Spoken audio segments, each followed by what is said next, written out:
हैं। अल्लाह ताला आपको तंदुरुस्ती और लंबी ज़िंदगी अता फरमाए, आमीन सुम्मा आमीन। मेरी कहानियों को मसलसल लाइक करने का, पसंद करने का, साथियों दोस्तों में शेयर करने का बेइंतहा शुक्रिया। इसी तरह मेरे साथ तावन जारी रखिएगा, मेरी हौसला अफजाई करते रहिएगा, मेरे चैनल के साथ जुड़े रहिएगा, राजपूत चैनल के साथ जुड़े रहिएगा। आपकी हौसला अफजाई मेरे लिए इंतहाई अहम है, इंतहाई अहम है, इंतहाई अहम है। पेशे हिदमत है सफ़ेद हयोला, किस्त नंबर 14, पार्ट 14। इसको भी लाइक करें, इसको कमेंट्स करें, इसको भी अपने साथियों दोस्तों में शेयर करें, हर किसी में शेयर करें। राजपूत चैनल को खूब फैलाएं, हर किसी तक फैलाएं, हर किसी को मुतारफ़ कराएं, हर किसी को राजपूत चैनल की तरफ लेकर आएं। ये आपका काम है, आपने ही ये काम करना है, इसको आगे ही आगे फैलाना है, हर किसी की नज़रों में लाना है।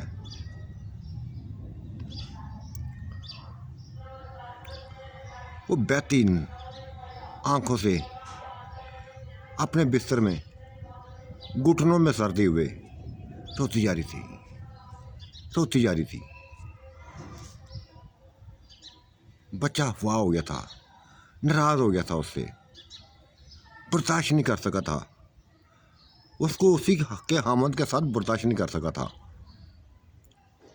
रूठ कर चला गया था। वो ऐसे महसूस करने लगी थी कि जैसे सभी को उसका छीन गया हो।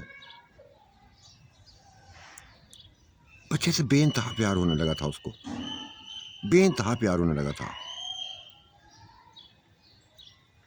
ये चंद दिनों में ही, चंद हफ्तों में ही ऐसा प्यार करने लगी थी, ऐसा प्यार करने लगी थी कि उसके बगैर बस तसव्वुर नहीं कर सकती थी जीने का।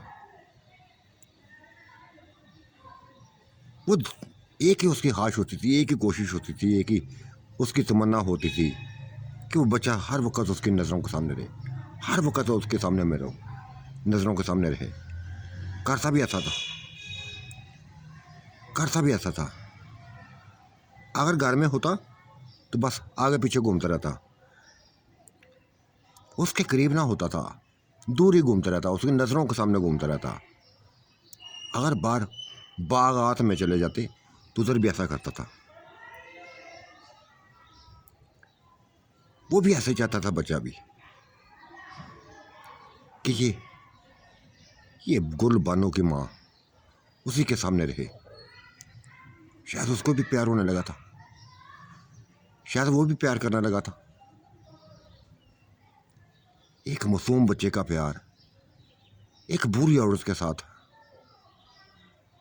ये सबसे अनोखा वाक़या था, सबसे अनोखा वाक़या था। और ऐसा वाक़या था बस वो दोनों ही जानते थे, अपने अपने प्यार को वो दोनों ही जानते थे। लेकिन आज रूठ गया था वो, एक गलती की वजह से वो छोड़ के चला गया था। रो रही थी, अपने हामद के ऊपर उसको गुस्सा चढ़ता जा रहा था, बहुत ज़्यादा गुस्सा आ रहा था। कि क्यों किया इसने मेरे साथ, क्यों किया इसने मेरे साथ, नहीं करना चाहिए था, नहीं करना चाहिए था। और गलती उसकी अपनी भी थी, वो तो बच्चे के नशे में गुम थी, उसी के नशे में डूबी हुई थी, तड़प रही थी।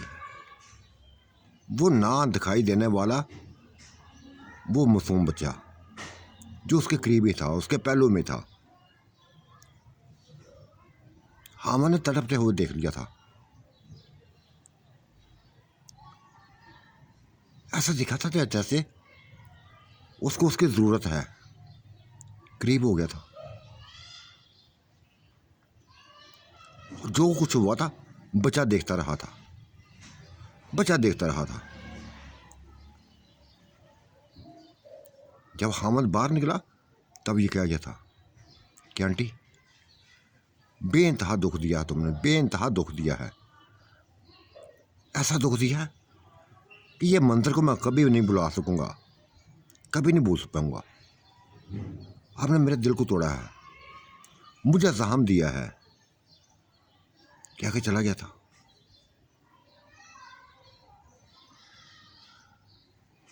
काफ़ी देर तक रोती रही। ना किसी को बता सकती थी, बताती भी किसको। क्या बता कर अपने आप को बदनाम करना था उसने, किसी को बता भी ना सकती थी। अंदर ही अंदर बस इस दुख को लिए रो रही थी।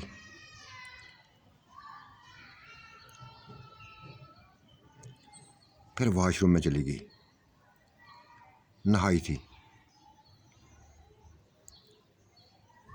अपने सर पर इसी तरह दुपट्टा ऐसा ले लिया था कि सर का एक बाल भी दिखाई नहीं दिया था। किसी को पता ही नहीं चला था कि औरत नहा के आई है। घर में कोई होता तो फिर ना, सभी ना जाने कहाँ कहाँ थे। ये तो वैसे नहीं बताया था। कोई नहर किनारे होता है, कोई फसल में होता है, कोई फलां होता है, कोई फलां होता है। जहाँ भी जगह मिलती है बस अपनी बीवियों के साथ, आप इन लड़कियों के साथ, इन्हीं औरतों को लेकर चले जाते थे, एंजॉय करके आ जाते थे। वो भी होश थी तो वो भी होश थे। चाहे सैमा थी, चाहे नरगस थी, चाहे गुल बानो थी, चाहे नूर बानो थी, चाहे निशा थी, नुसरत बेगम थी, बल्कीस बेगम थी, जितनी भी औरतें थीं वो एंजॉय कर रही थी। वो एंजॉय करा रहे थे या एंजॉय कर रहे थे, ये करती थी।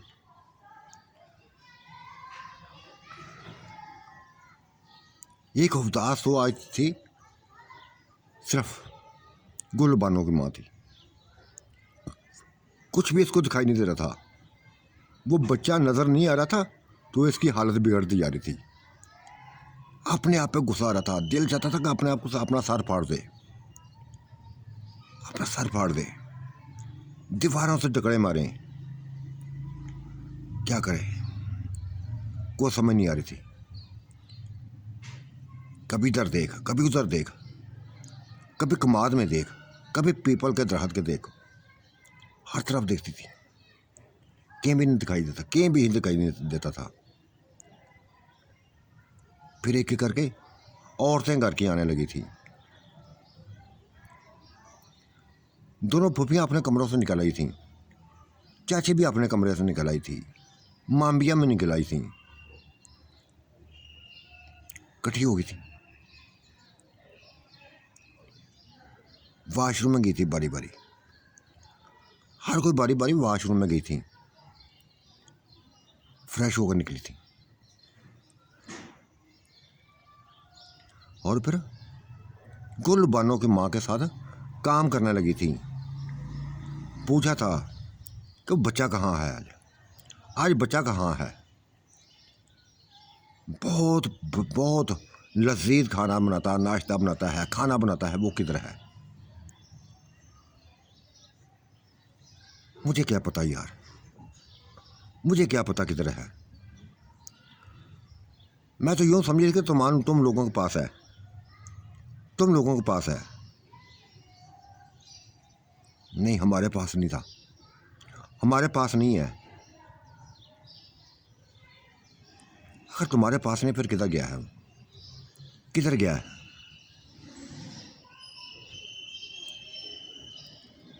बस नाश्ता बनाने लगी थी, कोई किसी को कुछ नहीं बता रहा था, कोई किसी को कुछ नहीं बता रहा था। वो यंग लड़कियां भी आने लगी थी। नूर बानो भी अपने कमरे से निकल आई थी, गुल बानो भी निकल आई थी। वो लड़कियां भी कोई बाहर से आई थी, कोई उधर से आई थी, कोई उधर से आई थी, कोई छत से आई थी, इकट्ठी होने लगी थी, इकट्ठी होने लगी थी। उनके चेहरे बता रहे थे कि इंतहाई खुश हैं, इंतहाई खुश हैं। मर्द भी उठ गए थे, मर्द भी उठ गए थे। और ये बड़े भाई ने कह दिया था कि कुछ समझ नहीं आता, कुछ समझ नहीं आता। रात को खाना खाते हैं, बस आंखों में नींद सवार हो जाती है, दिमाग मौफ होना शुरू हो जाता है। नींद की हमारी ऐसी चढ़ती है कि पता ही नहीं चलता, पता ही नहीं चलता। जानबूझकर उनकी बीवियां कह देती थीं, निशा कह देती थी, बल्कीस बेगम कह देती थी, नुसरत बानो कह देती थी, नुसरत बेगम कह देती थी कि हम तो बड़ी कोशिश करती हैं तुम्हें जगाने की, लेकिन तुम उठते नहीं हो, तुम उठते नहीं हो। पता नहीं कैसा नशा करके सो जाते हो। ये ड्रामेबाजी करती थी, ड्रामेबाजी करती थी उनके साथ, अपने हामदों के साथ ड्रामेबाजी करती थी। कोई भी किसी को कुछ नहीं बता रहा था, कोई किसके साथ है, कोई किसके साथ है, कोई कुछ नहीं बता रहा था, किसी का जिक्र नहीं कर रहे थे। लेकिन ये था, ये जो एक बात तय थी कि एंजॉय करते थे, हर कोई एंजॉय कर रहा था, चाहे बड़ी औरतें थी चाहे छोटी थी, चाहे 18 साल की लड़कियां थी चाहे 50 साल की औरतें थी, एंजॉय हो रहा था। और ऐसा एंजॉय हो रहा था, ऐसा एंजॉय होता था कि पूरी रात इस एंजॉय में गुजर जाती थी, इस एंजॉय में गुजर जाती थी।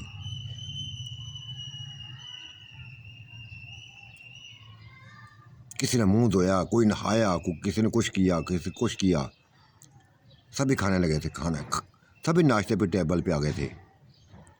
जो लगाई हुई थी, ये सारा काम शाह ने किया हुआ था। बहुत लंबी चौड़ी टेबल लगा दी थी, एक तरफ मर्दों की लाइन लगी होती थी, एक तरफ औरतों की लगी होती थी।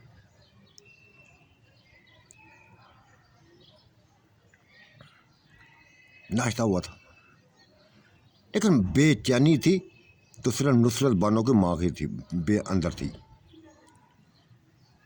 उसको वो मासूम बच्चा नजर नहीं आ रहा था। बल्कीस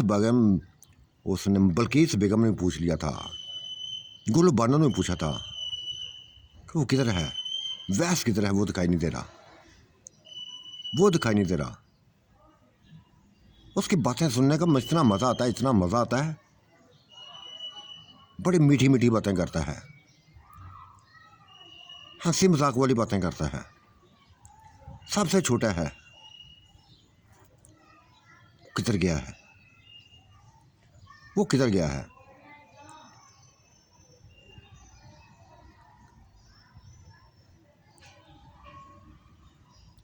ये जिन्नात लोग भी ना गायब हो जाते हैं तो दिखाई नहीं देते, चाहे आसपास ही क्यों ना हो, दिखाई नहीं देते। शायद बच्चा भी ऐसा कर रहा था, शायद वो बच्चा भी ऐसा कर रहा था कि शायद इन्हीं ही में मौजूद था, लेकिन दिखाई किसी को न दे रहा था, दिखाई किसी को ना दे रहा था।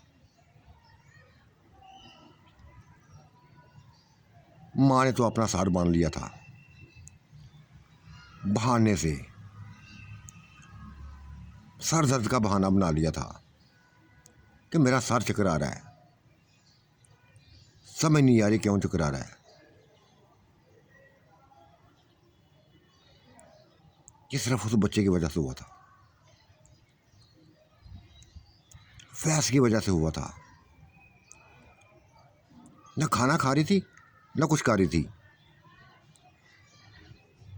बैठी जैसे खोया हुआ इंसान हो, सोचों में डूबा हुआ इंसान हो, ये उसकी हालत थी, ऐसी ही उसकी कैफियत थी।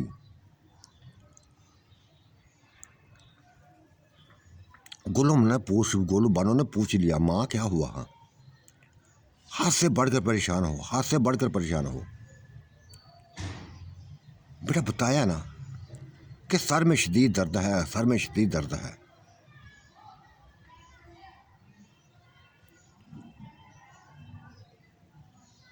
मैं कहती हूँ इसको, मैं शाह से कहती हूँ कि कहीं डॉक्टर के पास ले जाए, कहीं डॉक्टर के पास ले जाए। नहीं बेटा, खुद ही राम आ जाएगा, खुद ही राम आ जाएगा। मैं जाकर आराम करती हूँ। ये कहकर कमरे में आ गई थी, आंखों में आंसू थे, चेहरा परेशान था, खुद भी परेशान थी। एक ही बात सोच की उसने, एक ही बात कि बच्चा कहाँ है, बच्चा कहाँ है, क्यों नहीं नजर आ रहा उसको, क्यों नजर नहीं आ रहा। ये बेताबी थी उसके अंदर फैली हुई, नहीं दिखाई दिया था, बच्चा दिखाई नहीं दिया था। यहाँ तक सभी ने नाश्ता कर लिया तो माँ ने कह दिया कि चलो बाग में चलते हैं, आज पूरा दिन उधर ही गुजारते हैं। सभी चल पड़े थे, सभी चल पड़े थे।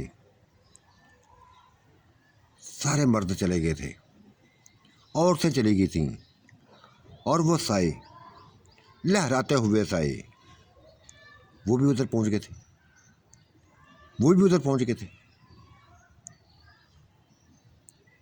वहाँ एक रौनक का समा हो गया था।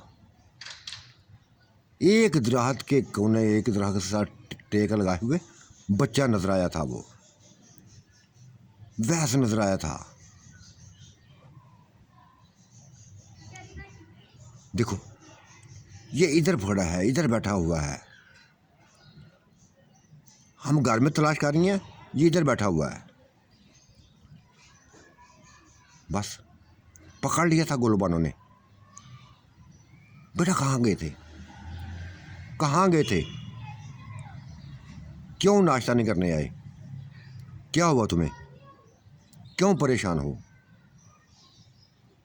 कुछ नहीं, आप ही कुछ नहीं हुआ मुझे, आप ही कुछ नहीं हुआ, बस आज मूड नहीं बना नाश्ते करने का, दिल नहीं चाहा। बहुत कुछ खा लिया है मैंने, हाथ से बढ़कर खा लिया है। कहाँ से खा लिया तुमने, कहाँ से खा लिया। वो फीकी सी मुस्कुराहट मुस्कुराया था। बस आप ही ना, ये सवाल आपने मुझसे कर लिया। ये जिन्नात से ये सवाल नहीं करना चाहिए। जिन्नात के सामने ये कुछ भी नहीं है, खाना पीना कुछ भी नहीं है। एक सेकंड में सभी कुछ आ जाता है। वो समझ गई थी, मुस्कुरा दी थी। बड़े तेज हो यार, बड़े तेज हो। क्या खाया, क्या खाया है, बस कुछ ना कुछ तो खा लिया मैंने, कुछ ना कुछ तो खा लिया। जब आंटी, उसकी आंटी गुलबानो की माँ उसके करीब हुई थी, उसको अपने गले से लगा लिया था, आपने उसके सर पर हाथ फेरने लगी थी। पता क्या हुआ है, क्यों परेशान हो तुम। नहीं बताऊंगा, किसी को नहीं बताऊंगा बच। ये बस क्या कर, चुरा गए कि सैर पे हो जाएगा था। एक तरफ चला गया था, तालाब के किनारे जा बैठा था।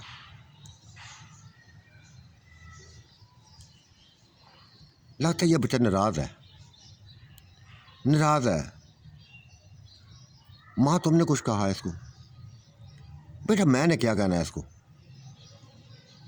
मैंने इसको क्या कहना है। तुम लोगों को पता हो ना क्या हो इसको हुआ है, तुम लोगों को पता हो क्या हुआ है। किसी ने कुछ कहा है इसको, जाओ जाकर पता करो, तमाम जिन्नात से पता करो कि इस बच्चे को किसने कुछ कहा है। कोई भी नहीं माना था। एक एक ने कहा कि हमने नहीं पता, हमने कुछ भी नहीं कहा इसको। जब आए थे उदास बैठा था, परेशान बैठा था। शायद अपने इलाके की अपने लोगों को की याद आ रही थी इसको। हालांकि लोग सारे इसके सारे रिश्तेदार इधर इकट्ठे हैं, इसका बाप भी इधर है, चाचू भी इधर ही हैं, सभी लोग तो इधर हैं।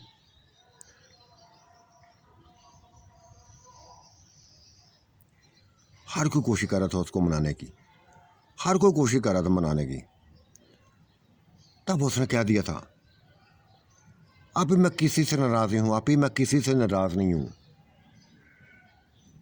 किसी से नाराज नहीं हूं, बस वैसे मूड खराब है, वैसे ही मूड खराब है।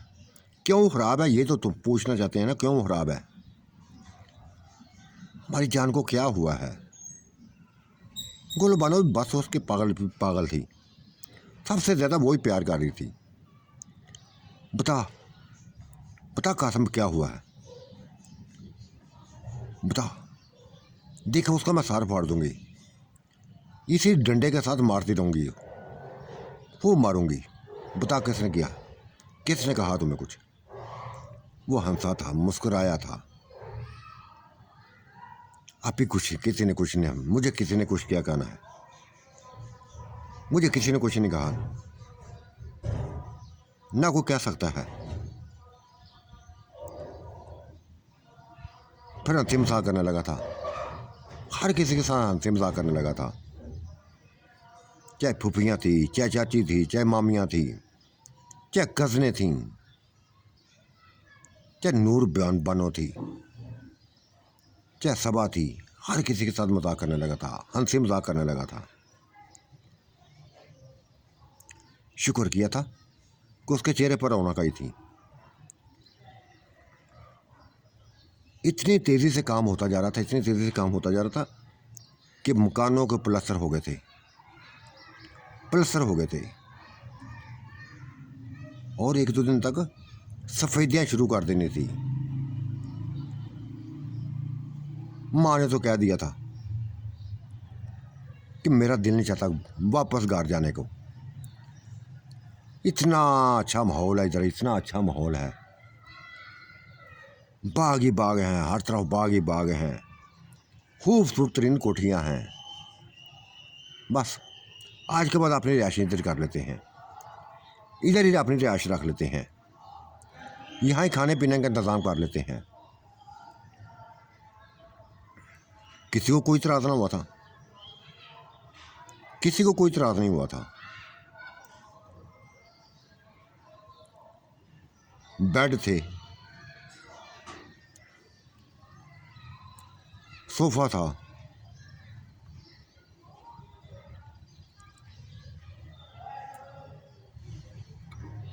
शोकेस था, ड्रेसिंग टेबल था। ये चीज़ें 1 मिनट से पहले पहले बस आ गई थी, ट्रक खड़े हो गए थे। जिन्नात ये काम इतनी तेज़ी से कर रहे थे कि हर कमरे में ये चीज़ें लगा दी गई, हर कोठी में ये चीज़ें पहुंचा दी गई। जहाँ जहाँ औरतें कहती वहाँ रख देती, वहाँ रख दी जाती, वहाँ सजा दी जाती।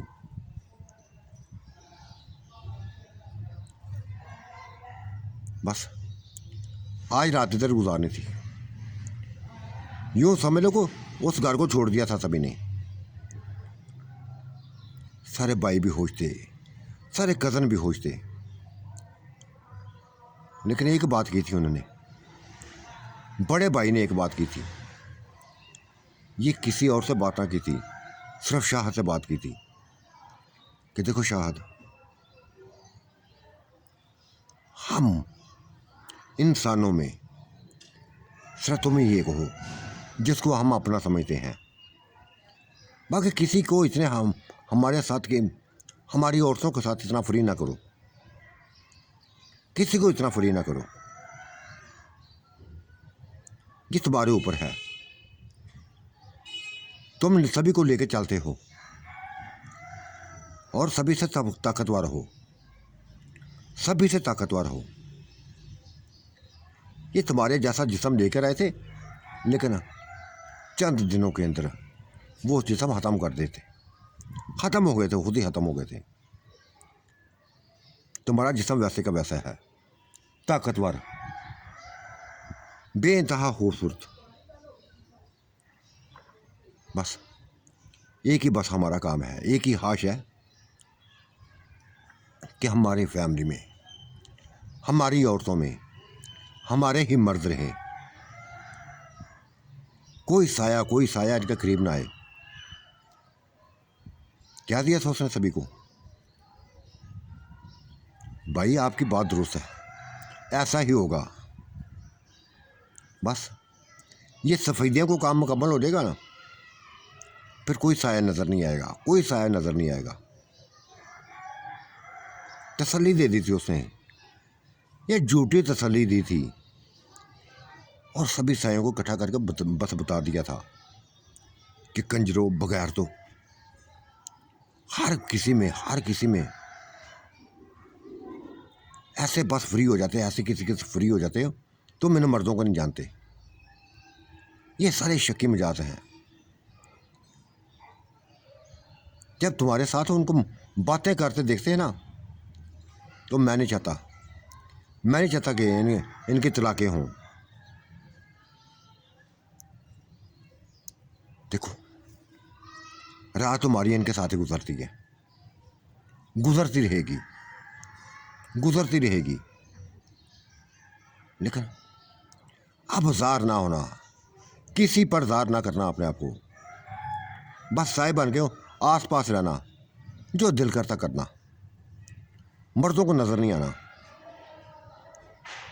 क्या दिया था उन्होंने कि ठीक है, साए बन के ही अपनी औरतों के करीब रहेंगे, इनको नहीं छोड़ेंगे। मान गए थे, मानना ही बेहतर था। इस घर की खुशहाली के लिए मानना था।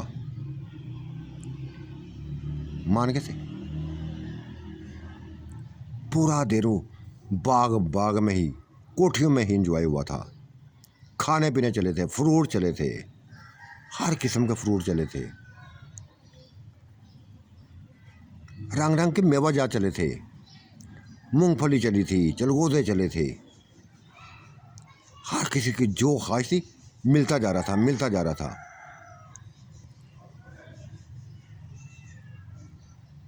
बच्चे भी खुश हो रहे थे।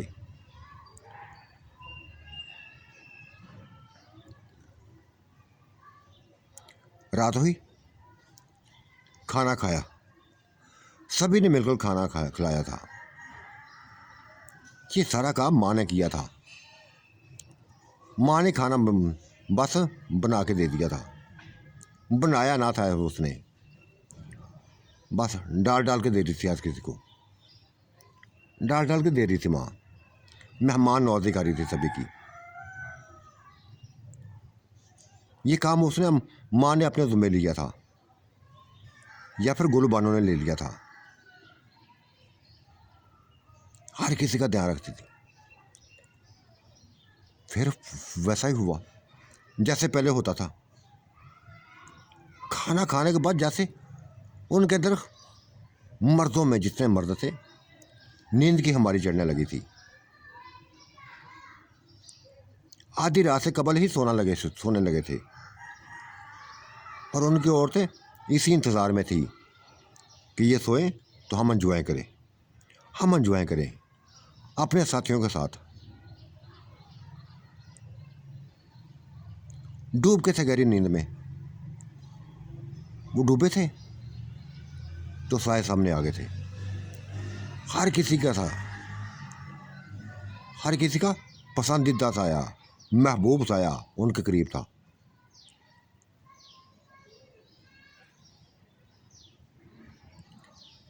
लेकिन अकेली थी तो गोलू बानो की माँ अकेली थी।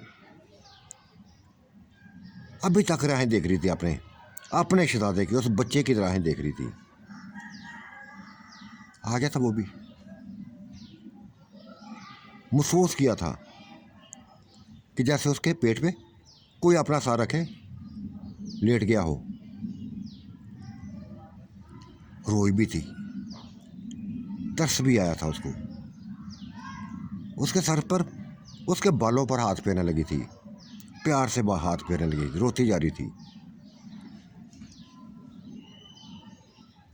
देखो देखो, वैसा अब कभी ऐसा नहीं होगा, अब कभी ऐसा नहीं होने दूंगे। अगर कभी ऐसा हुआ तो तुम्हें फुल इजाज़त देती हूँ, फुल इजाज़त देती हूँ कि इसका गला दबा देना, मार देना, इसको ख़त्म कर देना इसको। मैं नहीं रोकूंगी, मैं नहीं रोकूंगी, लेकिन खुदा के लिए, खुदा के लिए तुम मुझसे दूर ना हो। तुम्हारी जुदाई मैं बर्दाश्त नहीं कर सकती।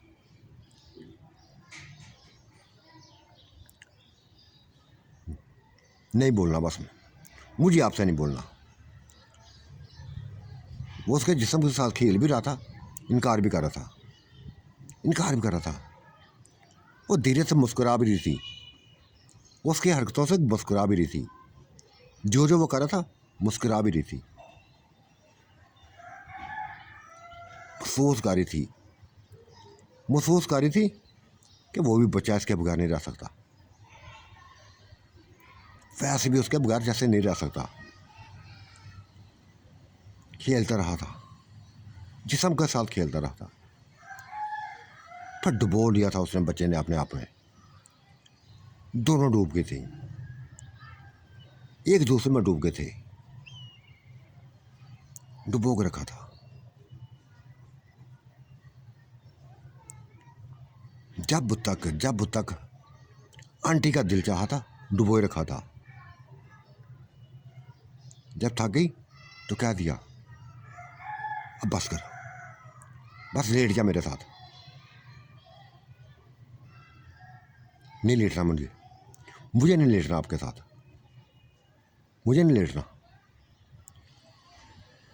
उठकर चलने लगा था, पकड़ लिया था माँ ने, पकड़ लिया था।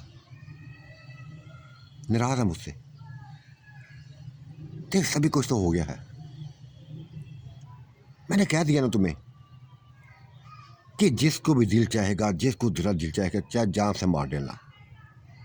ये तुम्हारी आंटी कभी इनकार नहीं करेगी, कभी भी कुछ नहीं कहेगी। जिस किसी को मारना है मार दे, जो तुम्हें अच्छा नहीं लगता मार दो उसको, बस। अपनी आंटी से दूर ना हो, अपनी आंटी से दूर मत रह।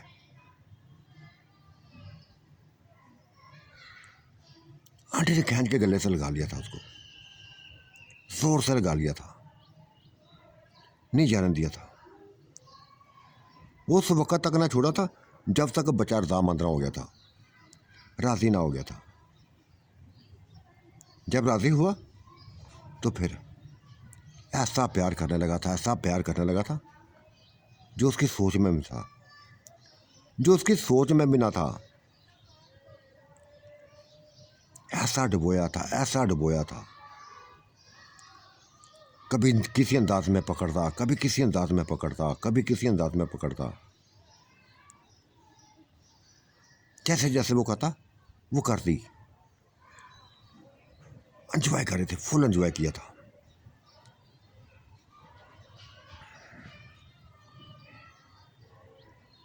पूरी रात ऐसे गुजर गई थी, पूरी रात ऐसे गुजर गई थी। सुबह सवेरे ही छोड़ दिया था उन्होंने। फिर मालिश की थी, पूरे जिस्म की मालिश की थी उसकी। और ये मालिश ऐसी होती थी, ऐसी मसाज होता था कि आंटी को सुकून मिल जाता था, जैसे थकावट उसकी उतर गई हो, फ्रेश तो वो हो जाती थी। ये जिस्म की थकावट ही खत्म हो जाती थी। आज पहले दिन उसने आंटी को अपनी बाहों में उठाया, एक बहुत बड़े जिस्म को अपनी बाहों में उठाया था। एक बच्चे ने अपनी बाहों में उठाया और तालाब में ले गया था। वहाँ जाकर अपने हाथों से नहलाया उसको, खुद भी नहाया, आंटी को भी नहलाया, मल कर नहलाया। और जैसे लेके गया था वैसे वापस ले आया। उठा के लेके गया था, वहाँ उठा के वापस ले आया। अपने जिस्म से उसका अपने हाथों से ही उसका जिस्म को साफ किया, हाथों से अपने ही कपड़े पहनाए थे उसको, और फिर लिटा दिया था बेड के ऊपर, कंबल दे दिया था ऊपर, और खुद उसके पेट के ऊपर सर रखे लेट गया था। गहरी नींद सो गए थे दोनों गहरी नींद सो गए थे।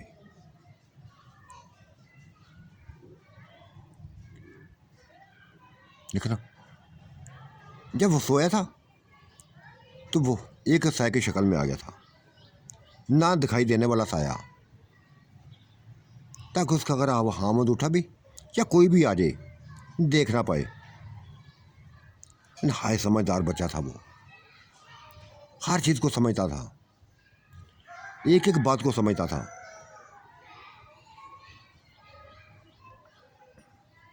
सो गया था, उसके पेट पर रखे ही सर रखे ही सो गया था, और आंटी को पता था जैसे वो सोता था। कंबल ऊपर है वो लिए हुए, बस अपनी कमीज उठा दी थी। बच्चा खेलते खेलते सो गया था। उस बच्चे की कमज़ोरी जान चुकी थी, आंटी उस बच्चे की कमज़ोरी जान चुकी थी कि वो क्या चाहता है, क्या क्या चाहता है, कैसे सोता है।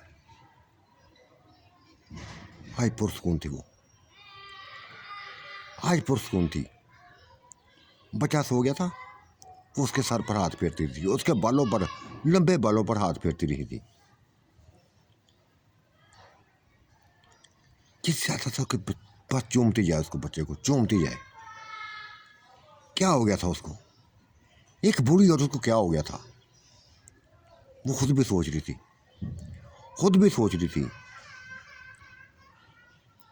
अगर किसी को पता चल गया, किसी को पता चल गया तो क्या क्या कहेगा, क्या कहेगा।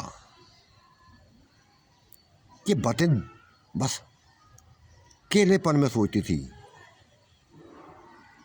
बच्चे के सर पर हाथ भी फेरती जा रही थी, सोचती भी जा रही थी, सोचती जा रही थी।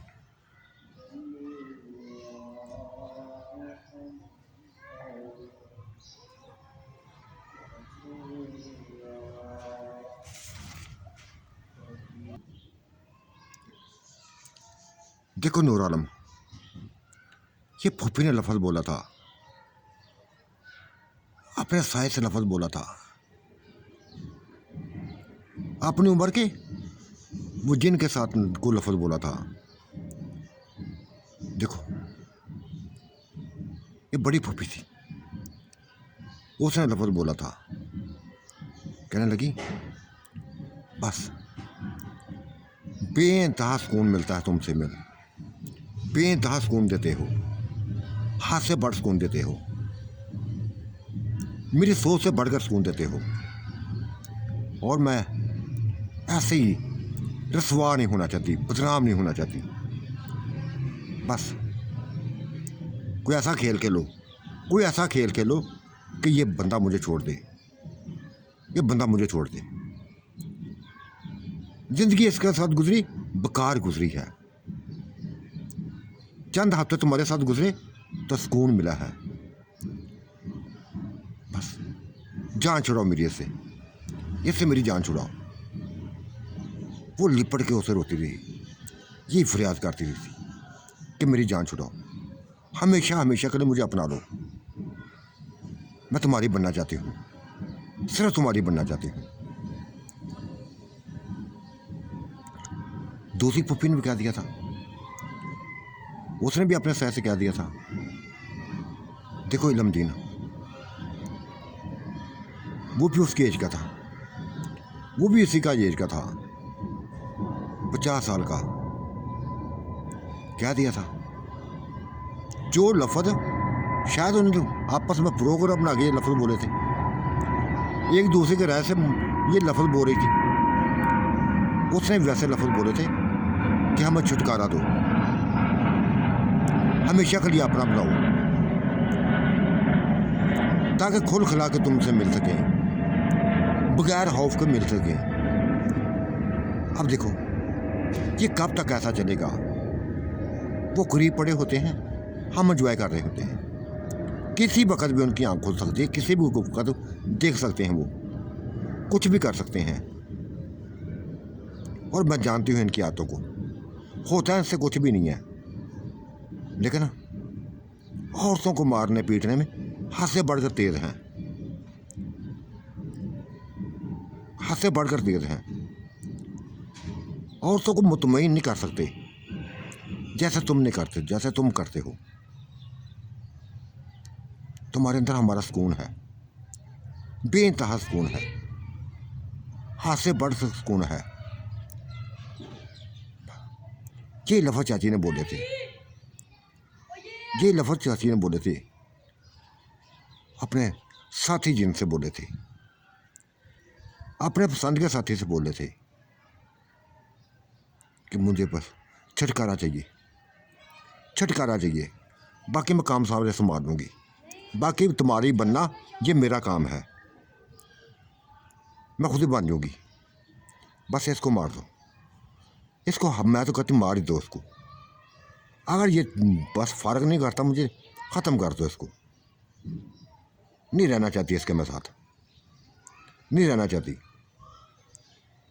ये लफ्ज़ मामियों ने बोल दिए थे, ये लफ्ज़ मामियों ने बोल दिए थे, और ये लफ्ज़ कज़नों ने, सारियों ने बोल दिए थे। क्या चंदा थी, क्या हालदा थी, क्या नीलम थी, क्या शबनम थी, क्या नूरीन थी, हर किसी ने लफ्ज़ बोल दिए थे। कब तक कैसे मिलेंगे? बीवियाँ बन के रहना चाहती हैं, तुम्हारी बीवियाँ बन के रहना चाहती हैं। कुछ भी करो, कुछ भी करो, लेकिन हमारे बनो, हमारे बनो।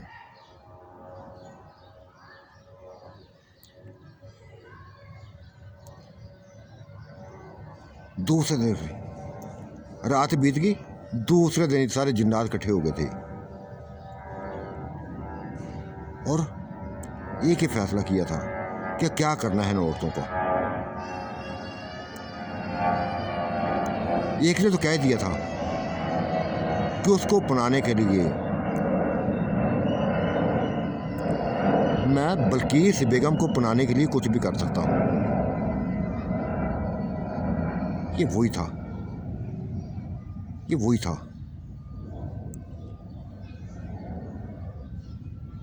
जिसने सबसे पहले लफ्ज़ बोला था, जो सबसे बढ़कर तेज था। सिकंदर नाम था उसका, कि मैं बल्कीस बेगम के लिए कुछ भी कर सकता हूँ। जी तो चाहता कि मार दूँ, जान से मार दूँ, लेकिन आंटी का चेहरा याद आ जाता है, उसकी बातें याद आ जाती हैं कि मेरे घर में खून खराबा नहीं होना चाहिए, मेरे घर में खून खराबा नहीं होना चाहिए। इत्मीनान किया हुआ है उसने हमारे ऊपर, बेइंतहा इत्मीनान किया हुआ है, हम उनके इत्मीनान को तोड़ना नहीं चाहते। बस फिर यही की सोच आई थी, मशवरा दे दिया था, शाहद ने मशवरा दिया था कि हाँ, इन मर्दों को अपनी मर्ज़ी के मुताबिक चलाओ, अपनी मर्ज़ी के मुताबिक चलाओ, ऐसा चलाओ, ऐसा चलाओ कि ये अपनी बेगमों, अपनी औरतों को तलाक दे दें, बस तलाक दे दें।